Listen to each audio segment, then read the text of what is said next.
नेपाल और उत्तर प्रदेश से ड्रग्स लाकर शुरू किया था रैकेट। आरोपियों से 13,61,000 रुपए जब्त। पुलिस अधीक्षक आंचल दलाल ने प्रेस कॉन्फ्रेंस में दी जानकारी। रायगढ़ जिले के मुरूर तालुका में एक ड्रग रैकेट सक्रिय था।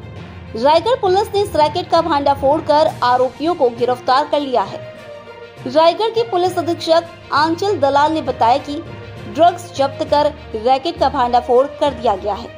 मुरूर अंगदंडा स्थित सिगरेट चेकिंग पोस्ट पर अलवान दफेदार की स्कूटी के पीछे बैठा आरोपी पीछे से भाग गया। पुलिस को शक हुआ और उसने उसकी तलाशी ली तो उसकी स्कूटी की डिक्की में 776 ग्राम हशीश बरामद हुई। इस संबंध में मामला दर्ज कर लिया गया है। इस मादक पदार्थ तस्करी मामले में कुल 13 आरोपी शामिल हैं। उक्त अपराध का मुख्य आरोपी विशाल जायसवाल है, जो नेपाल और उत्तर प्रदेश से चरस मंगवाकर मादक पदार्थ का धंधा चला रहा था। इस अपराध में आरोपी के पास से 13,61,000 रुपए का माल जब्त किया गया है।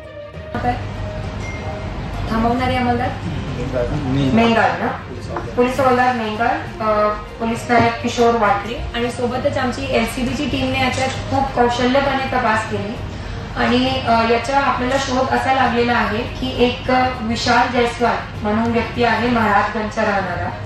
तो नेपाळवरून हे चरस आणत होता। 2024 पासून त्यांनी हे पुरवण्याची सुरुवात केलेली होती आणि त्याचे इथे नातेवाईक आहे अनूप आणि अनूप जायसवाल म्हणून, ज्यांना पण आपण याच्यात आरोपी केलेले आहे। त्यांच्या माध्यमातून हे चरसची विक्री तो मुरुड काशी या भागात करत होते। याच्यात महत्त्वाचं हे आहे की सर्व आरोपींचे नाव आपण सर्वांना प्रेस नोटमध्ये देण्यात आलेले आहे। हे सर्व आरोपी जे पूर्ण हे ड्रग स्मगलिंगचा नेटवर्क होता त्याच्यात वेगवेगळे रोल्स प्ले करत होते। एक याच्यात सप्लायर होता, एक ट्रान्सपोर्टेशनचं काम करत होते, एकाचं कम्युनिकेशनचं काम होता, एक व्यक्ती मॉनिटरी ट्रान्झॅक्शन्स बघत होता आणि शेवटी काय डिस्ट्रीब्युटर्स जे की शेवटचे व्यक्तीपर्यंत पोहोचवत होते। तर हे माझे प्रेस कॉन्फरन्स घेण्याचा उद्देश आहे। याच्यात आपण बाकीची तपास करून एकूण 13,61,000चा चरस जप्त केलेली आहे, जवळपास 2 किलो 659 ग्राम।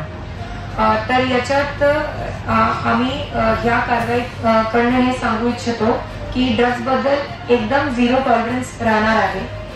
सर्व युवकांना पण आव्हान आहे, आपण हे जे मी 5 नेटवर्कची कंपोनेंट सांगितले त्याच्यात सप्लाय आहे, मॉनिटरी ट्रान्झॅक्शन आहे, ट्रान्सपोर्ट आहे, कम्युनिकेशन आहे आणि डिस्ट्रीब्युशन। आपण कुठलेही याच्यात आम्हाला जर आढळले तर आपल्याला सोडलं जाणार नाहीये। तर कृपया करून आपण कोणत्या लोकांसोबत संपर्क ठेवताय त्याची। आता याच्यात काय झालं की एक व्यक्ती याच्यात असाही आहे की त्याचं काम फक्त एवढा होता की त्याला माहित होता की या गाडीत चरस आहे, पण तो त्यांनी पुरवली। बट जरी त्याच्या तेवढाच रोल आहे, तो कायद्याच्या दृष्टिकोनातून आरोपी आहे आणि तसा केला जाणार आहे। तर माझा याच्यातनं सर्वांना आव्हान आहे की हे करा। आपल्याला खूप मेहनत घ्यावी लागली। आपले एलसीबीची टीम तिथे यूपीला जाऊन थांबली होती, PSI सरगर आणि PSI मानसिंग पाटील। तिथे सुरुवाती जवळपास त्यांना 5 ते 6 दिवस थांबावं लागला, कारण हे जे विशाल जायसवाल आहे तो नेपाळला पडून गेलेला होता।